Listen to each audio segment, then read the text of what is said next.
좋아요, 구독! LG 에너지솔루션과 일본의 완성차 업체 혼다의 동맹 소식이 전해졌습니다. 자, 여기에 따른 투자 전략 한번 가다듬어 봐야 되겠죠. 지금 스튜디오에 와이즈 경제연구소 차영주 소장 모셨습니다. 소장님 어서 오세요. 안녕하십니까. 네. 자, 처음인 것 같아요. K 배터리 업체와 일본 완성차 업체의 합작 소식. 자, 이 소식에 지금 뭐 LG 에너지 솔루션도 장 초반에 좀 급등세를 보였는데, 자, 이렇게 어떻게 두 업체가 좀 손을 맞잡게 된 건지 우선 이 설립 배경부터 좀 전해주시죠. 예, 이 얘기가 뭐 갑자기 튀어나온 것은 아니죠. 시장에서 어느 정도 예견이 됐었던 얘기고 그런 것들이 이제 소문으로만 무성했었던 것이 이제 사실로 확인이 됐다. 이렇게 좀 표현을 드릴 수가 있겠습니다. 이번에 합작하기로 한 것은 현재 알려진 바로는 원통형 배터리에 대한 합작 얘기거든요. 원래 원통형 배터리는 일본 쪽 기술이 좀 앞섰어요. 우리는 이제 파우치형, 그러니까 쉽게 얘기하면 우리가 원통형이라면 여러분들 일반 건전지 생각하시면 될 것 같고요. 파우치형 거 같으면 이렇게 각형으로 돼가지고 우리가 휴대폰처럼 이렇게 네모 반듯한 이런 모양이죠. 서로 간의 장단점들은 있습니다. 어떤 게 무조건 좋다라고 보기는 어렵죠. 파우치형 같은 경우는 자동차에 있어서의 전반적으로 뭐 효율은 좀 높일 수 있는 면적이 골고루 돼 있으니까 효율을 높일 수 있죠. 근데 원통형 같은 경우는 자동차 모양을 또 자유롭게 만들 수 있는 또 그런 장점이 있어요. 서로 장단점이 있는데 일단 일본 같은 경우 원통형에 대한 그 기술력이 상당히 좀 우월하다라고 말씀드릴 수가 있겠고 그다음에 이제 LG 엔솔 같은 경우는 글로벌 네트워크 공급망을 가지고 있는 상황이기 때문에 그런 부분에 있어 생산 능력이 좀 비교 우위에 있다라고 말씀을 좀 드릴 수가 있겠습니다. 그러다 보니까 생산 능력을 갖고 있는 LG 엔솔과 기술력을 갖고 있는 일본 측이 손을 잡아서 일단 미국의 공장을 만들자 이게 지금 현재로서 밝혀진 바입니다. 당장 시작하는 건 아니고요. 회사를 하나 설립을 합니다. 합작사를 설립을 해서 일단은 일단 회사부터 시작을 해가지고 그 회사를 설립한 이후에 미국의 어떤 형태로 어떤 지분 형태로 공장을 지을 것인가 결정이 난다라는 거죠. 당장 일본과 우리가 손을 잡고 미국에 지금 공장을 증설한다. 이거는 조금 앞선 얘기입니다. 근데 그렇게 간다라는 얘기이기 때문에 그 부분에 대해서 우리가 이제 추적 관찰해야 된다라는 거죠. 그런 원인 또 하나의 원인 중에 하나로 보면 현재 미국이 계속해서 지금 끌고 가고 있는 자국 내 공장을 지어서 생산하는 것만 미국 세금으로 도와주겠다라는 어떤 방침에 또 이제 그 수능을 하겠다라고 이제 보여지는 것들이죠. 현재 지금 미국 같은 경우도 파우치형과 원통형에 대해서 아직까지 표준이 정해져 있지는 않아요. 이게 이제 어떻게 보면 새로운 기술들, 새로운 산업들이 태동할 때는 표준화를 하려고 하는 욕심들이 있는 상황이죠. 그래야만 거기에 맞춰서 다양한 것들이 만들어질 수 있는데 2차전지 같은 경우 표준화가 쉽지는 않을 것 같아요. 지금 이제 중국 쪽의 LFP라든지 우리 쪽에 있는 삼원계라든지 그러고 또 그거에 대한 형태라든지 여러 가지 논란들이 있기 때문에 어찌됐든 원통형 시장에 우리가 생각만큼 그 발이 넓지 않았던 상태에서 이번 기회를 통해서 LG엔솔 같은 경우도 원통형 시장에 있어서의 나름대로 입지를 확고하게 다질 수 있는 계기가 된다는 면에 있어서는 긍정적인 소식이다 이렇게 말씀드릴 수가 있겠습니다. 네, 정말 뭐 이 2차 전지주들 뭐 원통형이냐 파우치형이냐 각형이냐 뭐 뚜렷한 지금 패권을 쥐고 있는 게 없다 보니까 계속해서 뭔가 엎치락 뒤치락 하는 그런 모양새로 상황이 전개되고 있는 상황인데 자, 아무튼 미국의 인프라 이 감축 법안으로 인해서 자동차주가 큰 피해를 입게 되겠지만 지금 배터리주들도 안심할 수는 없는 상황이다라는 이야기들이 계속 나오고 있었습니다. 그런 상황 속에서 어떻게 하면 이 상황을 좀 탈피해 볼 수 있을까라고 하면서 지금 K배터리와 일본 완성차 업체가 손을 맞잡게 된 그런 상황이 나오고 있는 것 같은데 자, 지금 LG 에너지 솔루션도 계속해서 중국산 이 원자재들을 좀 벗어나야 된다라는 이야기들이 있었습니다. 그런데 지금 일본과 손을 잡게 됨으로 인해서 이게 지금 북미 시장에서의 좀 지배력이라든지 해외 시장에서의 실적 상향에 조금 좀 영향을 줄 수 있게 될까요? 아무래도 뭐 긍정적인 요소는 분명히 있겠죠. 현재 중국 같은 경우도 CATL이 미국의 그 대규모 공장 증설에 대한 계획을 갖고 있었어요. 근데 이제 여기에 미국의 인프라법이 이제 통과가 되면서 인플레이션 법안이 통과가 되면서 중국 같은 경우 수혜를 받기 없다라는 점에 있어서 중국이 일단 보류로 돌아선 것 같아요. 아직까지 확정된 얘기가 언론에 보도된 건 없는 상태이지만 중국이 지금 상황에서 밀어붙이기는 쉽지 않을 것으로 보여지죠. 지금 이제 미국이 주도하는 것은 딱 두 가지예요. 앞서 언급드렸다시피 미국 내 공장을 지어라. 그래서 미국에 생산된 거 생산을 해서 미국에다 세금을 내고 미국 노동자들을 고용해라라는 거예요. 그러면 미국 세금으로 보조금을 주던 세제 혜택을 주던 주겠다라는 거죠. 또 한 측면에서는 그러한 혜택을 니네가 받으면 중국과 거래를 하지 마라라는 거예요. 대놓고 중국이라는 단어를 쓰지는 않았습니다만 지금 배터리 소재만 하더라도 애들러서 미국과 FTA 자유무역 협정을 맺지 않은 국가의 제품을 쓰지 마라라고 이제 얘기를 하잖아요. 뭐 우간다라든지 몇몇 한 4개 나라 정도가 지금 자유무역 협정을 맺지 않았는데 그중에 대표적인 게 중국이거든요. 그렇기 때문에 우회적으로 중국을 현재 지금 때리기를 하고 있다라는 측면이죠. 근데 지금 우리가 중국산에서 특히 뭐 니켈이라든지 이런 것들이 우리나라 같은 경우 중국의 밸류체인에 지금 완전히 속해져 있기 때문에 중국산을 안 쓰고선 현재로서는 배터리 만들어낼 방법이 없어요. 근데 이제 그렇다고 해서 우리 배터리가 미국에 못 들어가느냐? 그건 아니에요. 상대적으로 미국에서 세제 혜택을 받게 되면 그만큼 그 단가에 대한 어떤 경쟁력이 생기는 거지 그거 무시하고 갖다가 팔 수도 있어요. 못 파는 거 아니거든요. 근데 이제 만약에 거기서 빨리 벗어나게 된다라면 지금 이제 글로벌 2차 전지 업체라고 보면 중국, 우리나라, 일본 이 3개국이 주도를 하고 있는 상황인데 중국은 뭐 대놓고 중국 걸 쓰고 있으니까 쉽지 않을 것으로 보고 일본과 우리가 빠르게 여기서 밸류체인을 바꿔줘야 된다라는 거예요. 지금 이제 유럽 같은 경우 이제 여러분들 아시다시피 지금 유럽이라든지 미국이 2차 전지 만들어내는 공장이 뚜렷하게 있나요? 뚜렷하게 없죠. 우리나라 LG엔솔급 같은 회사들이 없잖아요. 그래서 그쪽은 이제 새롭게 시작하다 보니까 새로운 밸류체인으로 들어갈 수 있기는 하겠습니다만 우리도 중기적 관점에서 이것을 이제 보셔야 된다라는 거죠. 당장 자동차만 하더라도 우리가 조지아 공장이 한 6개월 좀 땡겨지는 걸로 알려주고 있지만 빨라야 2024년 여름 아니겠습니까? 그때까지는 보조금 못 받는 거 받아들여야 되는 상황이에요. 아무리 볼멘 소리를 한다 하더라도 미국에서는 지금 대통령이 사인한 법안이기 때문에 이게 물러서는 거는 불가능하다라고 이번에 우리 국회 의원들께서 가셨지만 안 된다라는 얘기를 들으셨잖아요. 그런 거기 때문에 그런 부분들을 받아들이는 게 중요하다라고 보여지는 상황이고 여기서 이제 어떻게 우리가 새로운 어떤 모멘텀을 찾아갈지에 대해서는 상당히 앞으로 규칙가 주목된다 이렇게 좀 말씀드릴 수가 있겠습니다.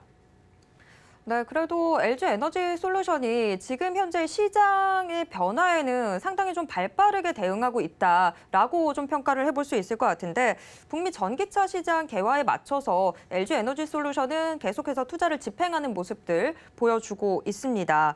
여태까지 이 짧았던 서머 랠리 이 구간 속에서도 외국인들이 가장 많이 담았던 종목이 또 LG 에너지 솔루션이기도 했는데요. 자, LG 에너지 솔루션 지금 이 일본 혼다와의 합작 소식에 장 초반에 4%대 오름세를 보여주기도 했습니다. 물론 지금 이 합작 소식이 당장의 실적에 크게 힘을 실어주지는 뭐 않겠죠. 그런데 일단 기대감이 있다 보니까 벌써 시장에선 관심을 보이고 있는데 앞으로의 주가 흐름은 좀 어떤 식으로 예상하시나요? 일단은 뭐 단기적으로 주가가 올라가는데 뭐 어떻게 보면 이렇게 해석하셔야죠. 일단 4% 올랐다라는 건 긍정적이지만 4%밖에 못 올랐다. 그다음에 두 번째는 오늘 LG엔솔은 올라간 게 아니라 나머지들도 다 올랐다라고 본다라면 이것은 이 정도 지금 이제 많은 분들이 저는 현명해지시고 냉정해지셨다라고 봐요. 이 소식에서 LG엔솔이 지금 현재 매출이 오늘부터 다음 날부터 증가하거나 영업이익이 증가하는 게 아니기 때문에 일부 기대하시는 분들이 샀지만 결국 그들은 어떻게 됐죠? 물렸죠. 단기적으로는. 그런 상황이기 때문에 투자자분들이 이런 뉴스가 중요한 거긴 하지만 그러면 그렇다고 LG엔솔을 사야 돼? 라고 생각하시는 분들은 오히려 조금 깊게 주식을 보시는 분들은 매수에 가담을 안 하시게 된 거죠. 그렇게 보셔야 된다라는 거죠. 이 소식이 LG엔솔에 있어서 하나의 어떤 트리거가 될 것은 분명하지만 당장은 아니거든요. 그래서 앞으로 합작사가 설립이 되고 거기서 과연 매출이 어떻게 드라마틱하게 늘어나느냐. 일단은 공장을 증설하게 된다라면 LG엔솔 같은 경우는 전반적으로 비용이 늘어날 수밖에 없죠. 공장을 짓는데 미국 정부가 지어주는 거 아니잖아요. 우리 돈 내야 되는 거기 때문에 특히 일본과 어떤 지분 협정이 들어갈지에 대해서는 좀 봐야 될 것 같아요. 경영권에 대한 어떤 협상도 들어가야 되지만 공장을 누가 끌고 가느냐에 대한 협상도 필요할 것 같거든요. 단순하게 돈만 되는 게 아니라 어떤 기술로 짓느냐라는 부분들을 봤을 때 역할 부담이 중요할 것이다라고 좀 말씀드릴 수가 있겠죠. 여기에 더군다나 미국 같은 경우는 이제 법을 계속해서 바꿔나간다라는 방침이죠. 내년도 1월 달이면 자동차에서의 부품 비중까지 따져가면서 보조금을 지급하겠다라고 지금 얘기를 하고 있는 상황이기 때문에 배터리도 마찬가지예요. 지금 당장은 러프하게 FTA 협정 맺지 않은 국가 거를 써라라는 비중인데 그게 2024년 40%에서 2020년 2년 사이에 80%로 2배가 늘어납니다. 이런 식으로 지금 급박하게 흘러가고 있는 상태에서 LG엔솔이 어떻게 적절하게 이런 것을 해내느냐도 상당 부분 중요하다라는 거죠. 여기서 우리가 잊어서는 안 되는 게 지금 2차 전지 시장이 개화되면서 열리는데 전반적으로 갔을 때 차량 판매량은 줄어들 수밖에 없다라는 거죠. 미국 같은 경우 현재 지금 모기지론 대출 금리가 작년 대비해서 2배로 늘었어요. 예를 들면 이렇게 보여드리죠. 우리가 평균 월급이 300에서 400만 원, 우리 중위소득이 되니까 라고 받으면 만약에 영끌에서 집을 사셔서 이자 부담을 100만 원 내셨다라면 이자만 200만 원 내야 되는 거예요. 그러면 내가 400만 원 월급 받는데 그중에서 뭐 100만 원 이자 낼 수 있으니까 집을 샀다라고 치는데 이자만 200만 원 내면 200만 원 갖고 어떻게 생활하죠? 그럼 당연히 자동차 수요는 어떻게 되죠? 줄어들 수밖에 없겠죠. 유럽은 더 심각합니다. 유럽은 난방비가 5배가 올랐어요. 여러분들 지금 뭐 우리나라 서울시 기준으로 30평 아파트대의 냉난방료가 한 20만 원 정도라고 치면 그게 100만 원이 돼버린 거예요. 자, 그렇게 된다면 지금 100만 원을 여러분들 냉난방비로 내야 되는 거예요. 거기에 또 이자 낼 거 내고 세랑비를 내고 낼 거. 그러면 생활이 되겠습니까? 그 상황에서 자동차를 바꿀 수 있을까요?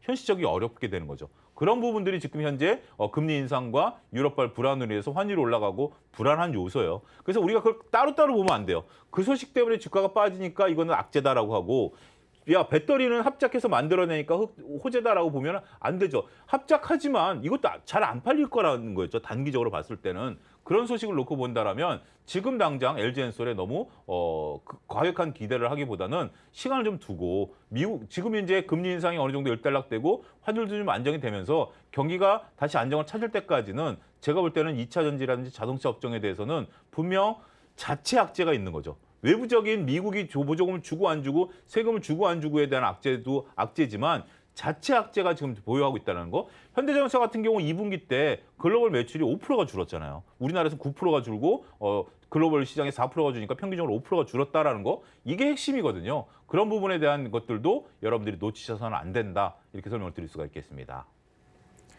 네, 지금 LG 에너지 솔루션과 일본 혼다가 손을 맞잡는다라는 소식에 많은 투자자분들이 좀 관심을 갖고 계신데 이게 정말 단기적으로 좀 호재가 된다. 뭐 이렇게까지는 설명드릴 수 없을 것 같습니다. 일단 뭐 시장 상황과도 또 결부지어서 생각을 해봐야 되는 부분인데 조금 더 긴 안목 갖고 평가를 해보시는 편이 좋을 것 같습니다. 자, 그런가 하면 지금 이 배터리 대장주의 소식이 나오다 보니까 오늘 폐배터리 관련주들도 같이 좀 들썩이는 모습들 포착이 되고 있습니다. 세비캠 같은 경우에는 지금 현재도 거의 20% 가까운 상승률을 보여주고 있는 상황인데요. 자, 폐배터리 관련주의 최근 주가 흐름은 어떤 식으로 좀 봐야 될까요? 일단 저는 쏠림 현상들이 좀 있다라고 좀 보여져요. 지금 폐배터리 업체들이 그 영업이익이 그렇게 매출과 영업이익 단이 그렇게 크지가 않거든요. 상당히 좀 그렇게 작습니다. 근데 앞으로 이 시장이 열리는 건 당연하지만 지금 폐배터리 같은 경우 재활용할 수 있는 수준의 규모의 경제가 안 돼요. 그러니까 폐배터리 같은 경우 이제 물론 사고가 나서라든지 뭐 다양한 이유로 재활용 리사이클 되는 부분들이 있지만 그건 작거든요. 근데 이게 시간이 이제 흐르면서 폐배터리 양이 많아져야 되는 거 아니겠습니까? 지금 우리가 전기차가 처음 들어온 게 한 10여 년, 벌써 10년이 넘었어요. 그래서 근데 그건 그때 당시 작으니까 그것만 가지고 리사이클 하기에는 너무 작아요. 그래서 성일 하이텍 같은 경우는 동남아에서 수입을 해온 상황이고 이번에 세비캠이라든지 이런 쪽도 중국이라든지 다양한 나라에서 수입을 해오겠다라고 지금 밝히고 있는 상황이거든요. 그런 정도 돼야 이제 규모의 경제가 되는 건데 자, 두 가지 관점에서 봅시다. 앞으로 이제 이 시장은 커져나가지만 지금 당장은 그렇게 볼 건 아니에요. 그리고 많은 대기업들이 이 시장에 좀 진출하려고 합니다. SK라든지 현대차 같은 경우가. 그렇게 된다면 그들과 경쟁을 해야 되겠죠. 그 부분이 첫 번째고요. 두 번째는 지금 이제 새로운 어떤 트리거 중에 하나가 앞서 얘기했다시피 2차 전지를 만드는 소재 원산지를 따져주겠다라는 거잖아요. 근데 리사이클한 소재는 원산지가 어디죠? 그건 그건 따지기가... 없어지는 거잖아요. 그러니까 네. 그게 어떻게 보면 하나의 이번 미국 법안의 허점이 될 수 있고 그러면 리사이클 산업이 어떻게 되죠? 더 발전할 수가 있는 거죠. 따라서 그러한 부분들을 보게 된다라면 이쪽은 커질 수밖에 없어요. 근데 제가 볼 때는 조금 과열 양상이 좀 일부 있는 것 같아요. 너무 지금 쏠림 현상들이 있고 이게 지금 당장 그러니까 얘기는 되죠. 앞으로 원산지가 따져지게 되면 폐배터리를 활용한 것들이 더 두각을 나타낼 것이고 더군다나 이것은 안정적으로 공급받을 수 있기 때문에 글로벌 가격과 상관없이 일정 부분 받을 수 있다라는 부분들이기 때문에 긍정적인 건 맞아요. 하지만 이렇게까지 지금 모르겠습니다. 뭐 여러분들 생각하시는 거에 따라서 다를 수는 있겠습니다만 제가 볼 때는 지금 너무 쏠림 현상들이 좀 강하다라는 느낌을 지울 수가 없고요. 조금 시간을 좀 보면서 이건 중기적 관점에서 폐배터리는 꼭 보셔야 됩니다. 꼭 보셔야 되는 사업이긴 하지만 지금 너무 급격하게 따라가기보다는 시간을 두고 우리가 차분하게 대응해야 될 영역이 아니겠는가 말씀을 좀 드릴 수가 있겠습니다. 네, 폐배터리 관련주, 뭐 지금 이 시장 자체에 대해서 뭐 좀 의문을 갖는 그런 사람들은 없겠지만 지금 현재는 너무 과열된 느낌이 있다. 좀 자칫 지금 너무 성급하게 따라가다 보면 화상을 입을 수 있을 것 같다. 이렇게 저희가 평가를 해볼 수 있을 것 같습니다. 자, 지금 뭐 소장님하고 지금 이야기가 나오던 중에 이런 배터리의 이력 관리에 대한 이야기들이 나왔는데 그래서 지금 EU에서는 2026년부터 이른바 배터리 여권 제도를 시행할 방침이라고 또 합니다. 일종의 디지털 이력 추적 시스템인 셈인데 자, 결과적으로 폐배터리 시장은 점점 더 개화할 것으로 전망은 되고 있습니다.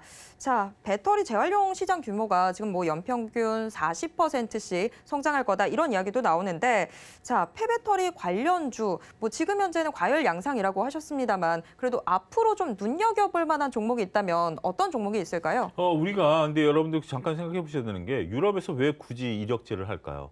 라는 걸 생각해 보시면 지금 전기차 개화를 촉진시킨 거는 유럽이에요. 유럽에서 이제 탄소 배출에 대한 것들, 환경에 대한 얘기를 했는데 실질적으로 그 수혜를 누가 보고 있느냐? 중국, 한국, 일본이 보고 있다라는 거죠. 배터리 만들어내는 것은. 그러다 보니까 유럽이 지금 견제에 들어간 거예요. 굳이 이것을 돈 들여가지고 할 이유가 없겠죠.